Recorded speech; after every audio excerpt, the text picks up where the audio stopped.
நெறி அறியாத மூர்க்கரோடு முயல்வேனை பத்தி நெறி அறிவித்து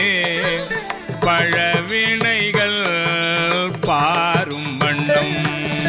சித்தமலம் அருவித்து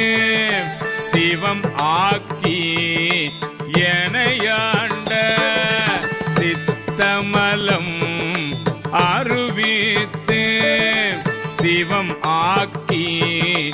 எனையாண்ட அத்தன் எனக்கு அருளியவாறே